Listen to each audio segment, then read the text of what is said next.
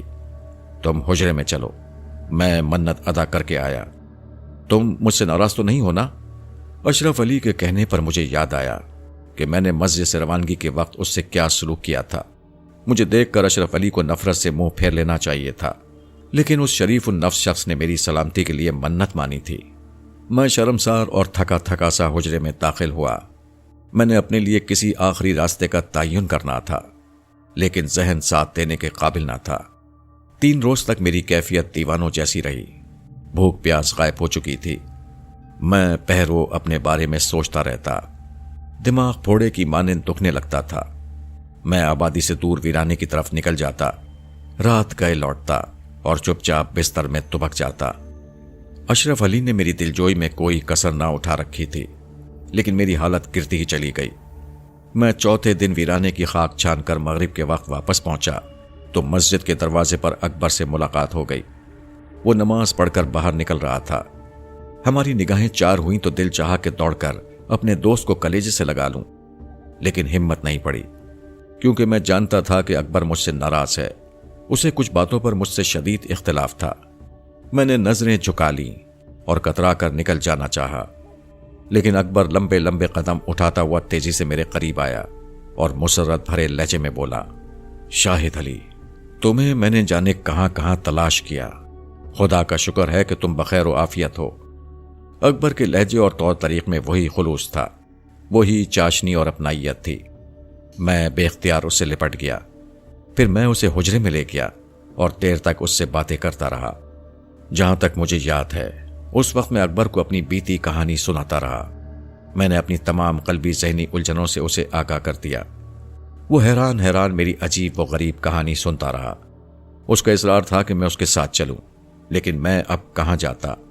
میں سمینہ کو منہ دکھانے کے قابل ہی کہاں تھا؟ میں نے گفتگو کا رخ موڑ دیا اور اکبر کو ان کارنات کے بارے میں بتانے لگا۔ آخر میں میاں صاحب کا ذکر آیا تو اکبر نے حیرت سے دریافت کیا، سچ؟ کیا میاں صاحب پھر ظاہر ہو گئے ہیں؟ مجھے ان کا پتہ بتاؤ، میں پہلی فرصت میں سمینہ کو لے کر ان کی قدم بوسی کے لیے جاؤں گا۔ میں نے اکبر کو میاں صاحب کا پتہ بتا دیا اور دبی زبان میں میاں صاحب سے اپنی ادھوری ملاقات کا ذکر کیا تو اکبر نہایت خلوص سے بولا، شاہد علی، خدا کرے تم اپنا کھویا ہوا مقام حاصل کر لو۔ میں میاں صاحب کے سلسلے میں قبل از وقت کوئی وعدہ نہیں کرتا، البتہ کوشش ضرور کروں گا کہ وہ تمہیں صدق دل سے معاف کر دیں، اس کے سوا میری کوئی خواہش نہیں ہے۔ میں نے ندامت سے کہا، مجھے یقین ہے میرے دوست کہ تم میرے لیے ضرور کوشش کرو گے۔ میں بھی اب یہی چاہتا ہوں۔ میاں صاحب سے میری صرف ایک درخواست ضرور کرنا کہ اگر وہ مناسب سمجھیں تو راجکماری شیلا کی آتما کو آزاد کر دیں۔ اکبر علی نماز پڑھنے کے بعد واپس چلا گیا۔ اس نے گاہے بگاہے آتے رہنے کا وعدہ کیا تھا۔ اکبر سے ملاقات نے میرے ذہن کو سکون بخشا۔ اس رات میں نے نئے سرے سے اپنے ماضی اور حال پر غور کیا اور اپنے برے اعمال پر نظر ڈالی تو شرم سے میرا سر جھک گیا۔ میاں صاحب کے مبارک دیدار نے میری الجھی ہوئی زندگی کی تمام گرہیں کھول دی تھیں اور میں پوری طرح تائب ہو گیا تھا۔ رات بھر میری آنکھوں سے ندامت کے آنسو بہتے رہے۔ مولوی اشرف علی میری یہ کیفیت دیکھ کر گھبرا گیا۔ وہ نہ جانے کیا کیا پڑھ کر پھونکتا رہا۔ صبح سورج نکلنے سے پہلے میں نے اٹھ کر غسل کیا، اشرف علی کا دیا ہوا جوڑا پہنا اور مسجد میں جا کر صدق دل سے سربسجود ہو گیا۔ مجھ پر کیف و مستی کی کچھ عجیب کیفیت طاری تھی۔ آج ایک مدت بعد میں نے بڑی نیک نیتی اور خلوص دل سے خدا کے حضور سجدہ کیا تھا۔ میری آنکھیں اشک بار تھیں۔ میں اپنی پیشانی جائے نماز پر رگڑ رہا تھا۔ مجھے اس عالم میں دیکھ کر اشرف علی کو جو خوشی ہوئی وہ اس کی نظروں سے عیاں تھی۔ زندگی کے اس انقلاب نے مجھے ایک بار پھر دنیا کے ہنگاموں سے بے نیاز کر دیا۔ میں عبادت و ریاضت اور وظائف اور تسبیح و درود میں اتنا ڈوب گیا کہ مجھے کھانے پینے کا ہوش بھی نہ رہا۔ میں جس راہ سے بھٹک گیا تھا اب اس کا نشان دوبارہ پا گیا تھا۔ میں بڑی صاف گوئی سے عرض کروں کہ میری یہ عبادت محض توبہ کی خاطر تھی۔ مجھے اب کسی روحانی طاقت کی کوئی تمنا نہیں تھی۔ میں نے سب کچھ بھول کر خود کو رب العزت کے ذکر میں مصروف کر دیا۔ صبح سے شام تک میں یاد خدا میں محو رہتا اور گناہوں سے توبہ کرتا رہتا۔ اس نئی زندگی نے مجھے روحانی مسرتوں سے سرفراز کر دیا۔ میں دنیا سے اور دنیا والوں سے بے نیاز ہوتا گیا۔ پنجگانہ نمازوں اور تہجد گزاری کے ساتھ ساتھ میں نے میاں صاحب کے بتائے ہوئے وظیفوں کا ورد بھی شروع کر دیا۔ تقریباً 1.5 سال کا عرصہ گزر گیا۔ اس عرصے میں کوئی ایسا واقعہ رونما نہیں ہوا جس کا تذکرہ کیا جائے۔ البتہ ایک روز ایک بات ایسی ضرور ہوئی تھی جس سے مجھے یہ احساس ہوا کہ خدا نے میری عبادتیں کسی قدر قبول کر لی ہیں اور توبہ کے دروازے مجھ پر کھول دیے گئے ہیں۔ مولوی اشرف علی پاس پڑوس میں رہنے والوں کی حد المقدور خدمت کرتا رہتا تھا۔ وہ قرآنی آیات کے تعویذ لکھ کر لوگوں کو دیا کرتا تھا۔ ایک روز مغرب کی نماز کے بعد مسجد کے صحن میں بیٹھا بچوں پر وہ دم کر رہا تھا۔ میں اس کے قریب ہی بیٹھا ایک وظیفے کا ورد کر رہا تھا۔ ایک عورت کی آواز میری محویت میں خلل انداز ہوئی۔ اس نے بڑی رقت بھری آواز میں مولوی اشرف علی سے کہا، مولوی صاحب خدا کے لیے کوئی ایسا تعویذ دیجیے کہ میرا بچہ بچ جائے۔ بڑی دعاؤں کے بعد خدا نے میری گود ہاری کی ہے۔ میرا شوہر بڑا ظالم اور شکی ہے۔ جب سے بچہ بیمار ہوا ہے اس کا طور طریقہ پھر سے جارحانہ ہو گیا ہے۔ وہ اکثر مجھے طلاق کی دھمکی دیتا رہتا ہے۔ اب اس نے قسم کھائی ہے کہ اگر بچے کو کچھ ہو گیا تو مجھے گھر سے نکال دے گا۔ میں آپ کے آگے ہاتھ جوڑتی ہوں مولوی صاحب، میرے بچے کو بچا لیجئے۔ خدا نہ خواستہ اسے کچھ ہو گیا تو میں زندہ ترگور ہو جاؤں گی۔ اللہ بڑا کارساز ہے بی بی، اس کی رحمتوں سے مایوسی گناہ ہے۔ مولوی اشرف علی نے ٹھنڈی آہ بھر کر جواب دیا، حکیم صاحب نے بچے کے سلسلے میں کیا کہا ہے؟ وہ کہتے ہیں چیچک خطرناک ہو گئی ہے، یہ مر جائے گا۔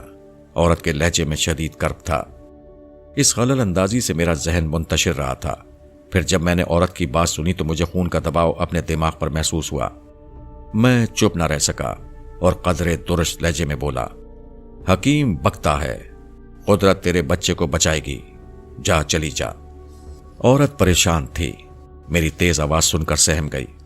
مولوی اشرف علی کو بھی میرے لہجے کی سختی سے تعجب ہوا۔ وہ کھنکار کر دبی زبان میں بولا، شاہد میاں یہ عورت بڑی مظلوم ہے، میری درخواست ہے کہ آپ بھی اس کے حق میں دعا کیجیے۔ کہہ تو دیا کہ اس کا بچہ ٹھیک ہو جائے گا، اور کیا چاہتی ہے؟ میں نے دوسری بار بھی چڑچڑے پن سے جواب دیا اور اٹھ کر حجرے میں آ گیا۔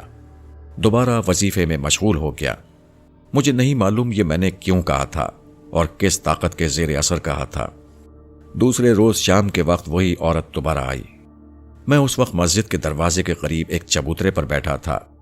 عورت ایک لمحے کے لیے جھجکی، پھر لپک کر اس نے میرے پیر تھام لیے اور رندھی ہوئی آواز میں بولی، میاں صاحب کل آپ نے میرے بچے کے لیے دعا کی تھی، آج وہ بالکل ٹھیک ہو گیا ہے۔ اب اس کے جسم پر چیچک کا ایک بھی دھبا نہیں ہے۔ محلہ بھر حیران ہے۔ مجھے عورت کی بات سن کر تعجب ہوا۔ صرف ایک روز میں چیچک کے دانوں کا غائب ہو جانا ایک عجیب بات تھی۔ یہ کیسے ممکن ہوا؟ کیا خدا نے میری زبان سے نکلی ہوئی بات کو قبولیت کی سعادت عطا کر دی تھی؟ اس خیال کے ذہن میں ابھرتے ہی میرے رونگٹے کھڑے ہو گئے۔ مجھ پر ایک عجیب کیفیت طاری ہو گئی۔ میں اسی چبوترے پر سجدے میں گر پڑا۔ میری آنکھوں سے آنسو بہہ نکلے۔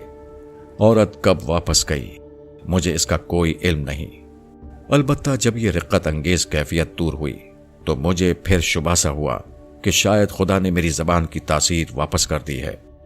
اس تبدیلی نے مجھے اس قدر متاثر کیا کہ میں یاد الہی میں پہلے سے زیادہ مشغول ہو گیا۔ وقت کے ساتھ ساتھ عبادت کا جذبہ جنون کی حدیں چھونے لگا۔ پہلے میں اکبر کی آمد پر تھوڑا بہت وقت نکال لیتا تھا اور کبھی کبھی مولوی اشرف علی سے کچھ دیر گفتگو کر کے یہ سوچ لیا کرتا تھا کہ میں اس دنیا میں تنہا نہیں ہوں۔ لیکن اب اکثر ایسا ہوتا کہ اکبر آتا، میرے فارغ ہونے کا منتظر رہتا، لیکن مجھے مسلسل مشغول دیکھ کر واپس لوٹ جاتا۔ اشرف علی سے بھی اب شاذ و نادر ہی گفتگو ہوتی۔ میں ہمہ وقت عبادت و ریاضت میں گم اور میاں صاحب کے ودیعت کردہ وظیفوں کے ورد میں کھویا رہتا۔ کئی مہینے اور گزر گئے۔ میں اس عرصے میں اپنا ماضی بالکل فراموش کر چکا تھا۔ مجھے اتنی فرصت کہاں تھی کہ پلٹ کر دیکھتا۔ مولوی اشرف علی عشاء کی نماز کے بعد جلدی سو جانے کے عادی تھے، لیکن میں آدھی رات گزر جانے کے بعد بھی جاگتا رہتا اور مختلف وظائف پڑھتا رہتا۔ ایک روز میں رات گئے حسب معمول کسی وظیفے کا ورد کر رہا تھا کہ خوشبو کا ایک نہایت لطیف جھونکا آیا اور میرے دل و دماغ کو معطر کر گیا۔ مسجد میں کوئی پھلدار درخت نہ تھا، اس لیے مجھے خوشبو سونگ کر حیرت ہوئی۔ یکسوئی میں خلل پیدا ہوا تو میں نے اٹھ کر حجرے کا دروازہ بند کرنا چاہا، لیکن دروازے پر نظر ڈالتے ہی میں چونک پڑا۔ راجکماری شیلا انسانی پیکر میں اپنی تمام تر حشر سامانیوں کے ساتھ میرے سامنے کھڑی شکایت بھری نظروں سے مجھے دیکھ رہی تھی۔ یہ لمحہ میرے لیے بڑا کٹھن تھا۔ شیلا نے ایک طویل عرصے بعد اچانک سامنے آ کر مجھے چونکا دیا تھا۔ میں اسے دیکھ کر دنگ رہ گیا۔ ماضی کا دھندلا عکس اجاگر ہونے لگا۔ میں نے اپنے ہاتھوں سے اپنی آنکھیں اتنے زور سے بند کی کہ ان میں درد ہونے لگا اور خون کی گردش تیز ہو گئی۔ راجکماری شیلا دروازے پر کھڑی مستانہ وار مجھے دیکھے جا رہی تھی۔ مجھے وہ لمحے یاد آئے جو میں قلعے کے ویران حصے میں راجکماری کی مضطرب روح کے ساتھ گزار چکا تھا۔ میں نے اپنے ذہنی انتشار پر قابو پانے کے لیے نظریں پھیر لیں، تسبیح کے دانوں پر انگلیوں کی حرکت تیز کر دی۔ ایک طویل عرصے بعد مجھے روحانی سکون نصیب ہوا تھا۔ اب میں کسی صورت میں اسے کھونا نہیں چاہتا تھا۔ میرے سرکش نفس نے مجھے جن ہولناک تماشوں سے دوچار کیا تھا، اب مجھے ان کے تصور سے وحشت ہوتی تھی۔ میاں صاحب سے دوبارہ ملاقات کے بعد مجھے اپنی کھوئی ہوئی منزل کا سراغ مل گیا تھا۔ میں پلٹ کر اب ان راستوں پر نہیں جانا چاہتا تھا جہاں رسوائیاں ہی رسوائیاں تھیں۔ راجکماری کو دیکھ کر عارضی طور پر میری عبادت میں خلل پڑا، لیکن پھر میں جلد ہی وظیفے کے ورد میں مشغول ہو گیا۔ دیر تک مجھے کسی بات کا ہوش نہ رہا، لیکن جب دوسری بار خوشبو میں بسا ہوا ہوا کا پرکیف جھونکا مجھے پھر محسوس ہوا تو میری محویت ٹوٹ گئی۔ میں نے حجرے کی چوکھٹ کی جانب غصے سے دیکھا۔ راجکماری اب بھی وہاں کھڑی تھی اور اس کے چہرے پر شادابی کی جگہ اداسی نے لے لی تھی۔ مجھے اپنی طرف متوجہ پا کر وہ مسکرائی اور مترنم آواز میں کہنے لگی، پردیپ، یہ میں ہوں، تمہاری شیلا۔ میں کتنی دیر سے تمہارے دروازے پر کھڑی ہوں۔ شاید تم اپنی شیلا سے ناراض ہو، کیا مجھ سے کوئی بھول ہو گئی؟ کبھی راجکماری کی ایک مسکراہٹ میرے یقین و اعتماد کو ہلا کر رکھ دیتی۔ اسے اپنی آغوش میں سمیٹ کر دنیا سے بہت دور چلے جانے کو جی چاہتا تھا، لیکن اس وقت میری کیفیت برعکس تھی۔ راجکماری شیلا کی روح مجھے اس وقت سراب نظر آ رہی تھی۔ میں اس کی دل نشیں مسکراہٹ سے متاثر نہ ہو سکا۔ اس کی مترنم آواز میرے دل کو گرما نہ سکی۔ میں نے بے چینی اور بیزاری سے اس کی طرف دیکھا اور ہاتھ چھٹک کر اسے وہاں سے چلے جانے کا اشارہ کیا۔ میں نے زمانے کی ٹھوکروں کے بعد عشق حقیقی کا راز پا لیا تھا۔ اب راجکماری شیلا کی بے قراری کیا حیثیت رکھتی تھی۔ میں وظیفے کے ورد میں ہمتن غرق تھا کہ خوشبو کا وہی نفیس اور لطیف جھونکا میری عبادت میں مخل ہوا۔ اب میں نے پلٹ کر حجرے کے دروازے کی سمت نہیں دیکھا، نظریں بند کر کے یاد الہی میں ڈوب جانے کی کوشش کرنے لگا۔ میری زبان، میرے ہونٹ اور دل کی ایک ایک دھڑکن وظیفے کے الفاظ کا ورد کرنے لگی۔ تیز خوشبو میرے گرد و پیش کا احاطہ کیے ہوئے تھی۔ میرا دماغ معطر ہو رہا تھا۔ میں نے چونک کر آنکھیں کھول دیں اور پھر گنگ رہ گیا۔ مجھے اپنی نگاہوں پر دھوکا ہو رہا تھا۔ در شہوار حجرے کی چوکھٹ پر کھڑی مجھے عقیدت مندانہ نظروں سے دیکھ رہی تھی۔ مجھے تعجب تھا کہ راجکماری شیلا کی جگہ اچانک در شہوار نے کیسے لے لی۔ کہیں یہ راجکماری کی آوارہ روح کا کوئی فریب تو نہیں تھا، لیکن نہیں، جو کچھ میں دیکھ رہا تھا وہ فریب نہیں، حقیقت تھی۔ پھر در شہوار نے کہا، میاں صاحب کا حکم تھا جس نے مجھے راجکماری شیلا کی شکل و صورت اختیار کرنے پر مجبور کر دیا۔ غالباً میاں صاحب کو آپ کا امتحان مقصود تھا۔ بہرحال مجھے خوشی ہے کہ آپ اس امتحان میں پورے اترے۔ کیا واقعی تم میاں صاحب کے حکم سے یہاں آئی ہو؟ مجھے اختلاج ہونے لگا۔ ہاں، میں آپ کو لینے آئی ہوں، میاں صاحب نے آپ کو یاد فرمایا ہے۔ در شوار کا آخری جملہ مجھ پر شادی مرگ کی کیفیت طاری کر گیا۔ مجھے اپنی قوت گویائی سلب ہوتی ہوئی محسوس ہوئی، کانوں پر اعتبار نہیں آ رہا تھا۔ میاں صاحب اتنی جلدی مجھے معاف کر دیں گے اور قدم بوسی کے شرف سے نوازیں گے، مجھے بالکل امید نہ تھی۔ میں وہیں سجدے میں گر گیا اور پھوٹ پھوٹ کر رونے لگا۔ در شوار میرے قریب کھڑی رہی۔ اس نے میرے سجدہ شکر میں خلل ڈالنا مناسب نہ سمجھا۔ جب آنسوؤں کا تار ٹوٹا اور میری حالت سنبھلی تو میں نے ایک بار پھر در شوار کو دیکھ کر عاجزی سے پوچھا، خدا را مجھے سچ سچ بتاؤ، کیا حقیقتاً میاں صاحب نے مجھ بدبخت کو معاف کر دیا ہے؟ یقین نہیں آتا کہ کیا ایسا بھی ہو سکتا ہے۔ میں نے مولوی اشرف علی کو نیند سے بیدار کرنا مناسب نہ سمجھا اور میاں صاحب کی قیامگاہ کی طرف تیز تیز قدم اٹھانے لگا۔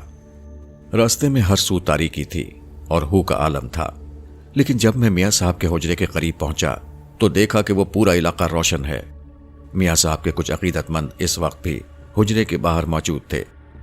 ان کے چہرے سوگوار نظر آئے، غالباً وہ میاں صاحب کی تیمارداری کی تمنا لے کر وہاں پہنچے تھے۔ میں نے اپنی رفتار تیز کر دی۔ حجرے سے کچھ دور تھا کہ اچانک میری نظر ابو الحسن پر پڑی۔ وہ حجرے سے نکل کر تیزی سے میری طرف آئے اور میرا استقبال کرتے ہوئے بولے، شاہد میاں، میں آپ کو رشد و ہدایت کی واپسی پر مبارکباد دیتا ہوں۔ خدا کرے اب آپ ہمیشہ ثابت قدم رہیں۔ حجرے میں داخل ہوتے ہی میرے قدم ٹھٹک گئے۔ میاں صاحب پلنگ پر آنکھیں بند کیے لیٹے تھے۔ وہ بہت لاغر اور کمزور نظر آ رہے تھے، لیکن اس نقاہت کے باوجود چہرے پر نور ہی نور تھا۔ میری آنکھوں نے میاں صاحب کے ہاتھوں کو بوسہ دیا۔ انہوں نے آنکھیں کھول دیں۔ میں بے اختیار رو پڑا۔ میاں صاحب کا ہاتھ تھام کر اپنی آنکھوں سے ملتا رہا۔ میاں صاحب نے کہا، میری دعا ہے کہ خدا بھی تمہیں معاف کر دے۔ دل سے توبہ کرو، دعا ضرور قبول ہوگی۔ میاں صاحب، میں نے ان کا ہاتھ تھام کر عاجزی اور انکساری سے کہا، جب آپ نے مجھے معاف کر دیا ہے تو مجھے اپنے قدموں پر پڑا رہنے کی اجازت بھی عطا فرما دیں۔ میں اپنی باقی زندگی آپ کی خدمت میں گزارنے کا آرزو مند ہوں۔ یقین کیجیے میرے لیے اس سے بڑی مسرت اور کچھ نہیں ہے۔ میں نے تمہیں اسی لیے بلایا ہے شاہد علی، میاں صاحب بولے، کمزوری کے باعث اب میرا اٹھنا بیٹھنا بھی محال ہے۔ میرے عقیدت مندوں کو تمہاری ضرورت ہے۔ میں چاہتا ہوں کہ تم یہ کام پھر سنبھال لو۔ میری دعائیں تمہارے ساتھ ہیں۔ میاں صاحب سے نظریں ملانے کی ہمت نہیں ہو رہی تھی۔ میاں صاحب نے کچھ دیر باتیں کی، پھر آنکھیں بند کر لیں۔ ان پر غالباً نیند کا غلبہ طاری ہو رہا تھا۔ میں سرک کر نیچے ہوا اور میاں صاحب کے پیر دبانے لگا۔ در شوار نے میرے لیے بستر کا انتظام کر دیا۔ میاں صاحب کی قدم بوسی اور رفاقت کا شرف حاصل کر کے میری زندگی سدھر گئی۔ میرا شعور بیدار اور پختہ ہو گیا۔ جیسے جیسے اصل شعور یعنی عرفان الہی حاصل ہوتا ہے، سفلی صفات مان پڑ جاتی ہیں اور اصلی صفات اجاگر ہو جاتی ہیں۔ اب میری زبان کی تاثیر واپس آ چکی تھی۔ میری دعاؤں کو قبولیت کا شرف نصیب ہوتا تھا۔ میرے ارد گرد ہمہ وقت عقیدت مندوں کا ہجوم تھا۔ ابو الحسن اور اس کے قبیلے کے جن میرا دوبارہ لحاظ کرنے لگے تھے اور در شوار میرا انہماک دیکھ کر پھولے نہ سماتی تھی۔ دن جیسے جیسے گزرتے گئے، میاں صاحب کی علالت بڑھتی گئی۔ اب انہوں نے بات چیت کرنی بھی کم کر دی تھی۔ کمزوری تشویشناک حد تک بڑھ گئی تھی۔ میں جتنی دیر عقیدت مندوں اور حاجت مندوں کی خدمت میں مصروف رہتا، ابو الحسن اور در شوار میاں صاحب کی خدمت کے لیے موجود رہتے۔ میں فراغت پاتا تو وہ دونوں چلے جاتے۔ میاں صاحب کی کیفیت یہ تھی کہ ہمہ وقت آنکھیں بند کیے پڑے رہتے تھے، لیکن ان کے ہونٹ ہمیشہ متحرک رہتے تھے۔ غالباً وہ اس حالت میں بھی یاد الہی میں مشغول رہتے تھے۔ ایک دن ایک برقع پوش خاتون کو میرے سامنے پیش کیا گیا۔ ہر چند کے عورت کا چہرہ نقاب کی آڑ میں تھا، لیکن نہ جانے کیوں میرے دل میں ایک عجیب سا احساس تھا۔ مجھے تعجب تھا کہ صبح سے شام تک ضرورت مندوں کا تانتا بندھا رہتا، ان میں عورتیں بھی شامل ہوتیں، پھر آخر اس برقع پوش خاتون کو دیکھ کر مجھے تعجب کیوں ہوا ہے؟ میں چند ثانیے دل و دماغ کے اس تغیر پر غور کرتا رہا، پھر خاتون سے بولا، کہو بی بی، کیا پریشانی لاحق ہے تمہیں؟ اس سے پہلے کہ برقع پوش خاتون کوئی جواب دیتی، باہر سے ایک نسوانی چیخ کی آواز سنائی دی۔ کسی عورت نے دیوانہ وار قہقہے لگانے شروع کر دیے تھے۔ پھر اس کے بے رب جملے میری قوت سماعت سے ٹکرائے۔ تم سب پاگل ہو، سب پاگل ہو، بچاؤ میرا بچہ، میرا بچہ، بول کہاں ہے میرے بچے؟ باہر عورت کی چیخ و پکار جاری تھی۔ میرے دل کی دھڑکنیں تیز ہو رہی تھیں۔ میں اس تغیر کی وجہ جاننے کی کوشش میں مصروف تھا۔ برقع پوش خاتون نے اپنا نقاب پلٹ دیا۔ میرے دل پر ایک گھونسا لگا اور تجسس بیک وقت ختم ہو گیا۔ میں نے اپنا نچلا ہونٹ دانتوں تلے دبا لیا، لیکن نظریں بدستور برقع پوش عورت کے چہرے پر مرکوز تھیں، جو سمینہ کے سوا کوئی اور نہیں تھی۔ گناہوں کے احساس نے مجھے لرزہ براندام کر دیا۔ میں اپنے حواس مشتبہ کرنے کی فکر میں تھا کہ سمینہ نے ادب اور سنجیدگی سے کہا، میاں صاحب، آج ایک پریشان عورت آپ کے در پر سوالی بن کر آئی ہے۔ میں نے آپ کی بزرگی کے بہت چرچے سنے ہیں۔ لوگوں کا بیان ہے کہ کوئی سوالی اس در سے خالی ہاتھ واپس نہیں کیا۔ میں آپ کے سامنے جھولی پھیلاتی ہوں میاں صاحب، میری بہن کی حالت پر رحم فرمائیے، اس کا ذہنی سکون واپس دلوا دیجیے، اس کے لیے دعا کیجیے۔ میری آنکھوں کے گوشے بھیگ رہے تھے اور دل و دماغ میں ہی جان برپا تھا۔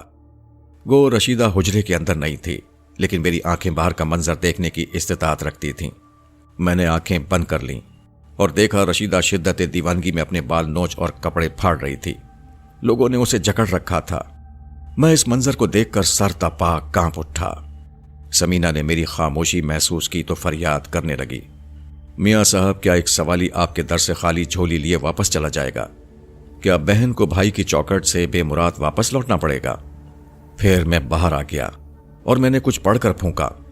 اکبر تیزی سے میری طرف بڑھا، لیکن میں نے ہاتھ کے اشارے سے اسے روک دیا۔ میری تمام تر توجہ رشیدہ کی طرف تھی۔ کچھ دیر میں رشیدہ پر نظریں جمائے رہا، پھر میں نے دعا کے لیے ہاتھ اٹھائے۔ میرا عمل کامیاب ہو چکا تھا۔ میں نے خداوند کریم کا شکر ادا کیا۔ رشیدہ کی حالت اب مختلف تھی۔ وہ اب زمین پر ساکت پڑی یوں پلکیں چپکا رہی تھی جیسے طویل نیند سے بیدار ہوئی ہے۔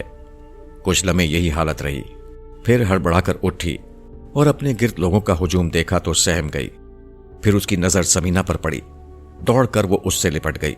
میں نے سمینہ کی طرف دیکھا، اس کی آنکھوں میں خوشی کے آنسو جگمگا رہے تھے۔ میں نے اکبر کو قریب بلا کر کہا، راشد حسین کو اندر لے آؤ۔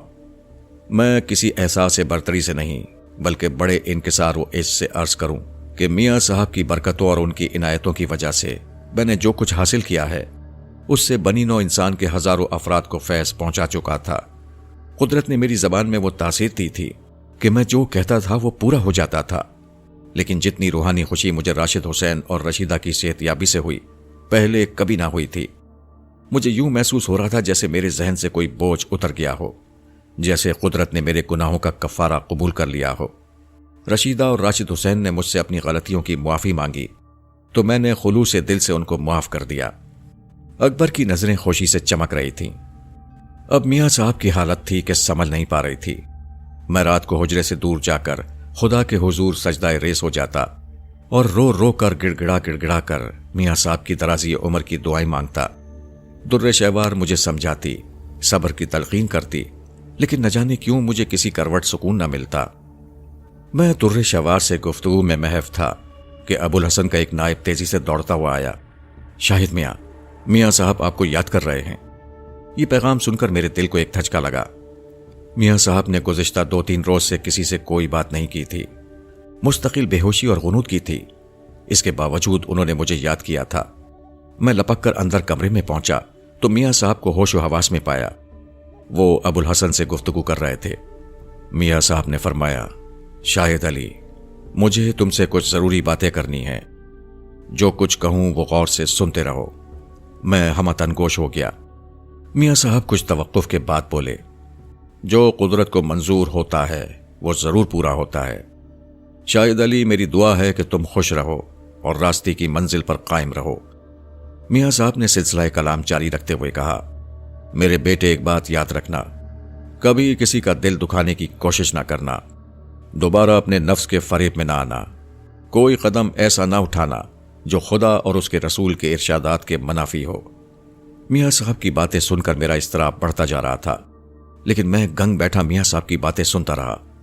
انہوں نے 2-4 بار سانس لینے کے بعد کہا، میرے پاس زیادہ باتیں کرنے کا وقت نہیں ہے، میں تم سے رخصت ہو رہا ہوں۔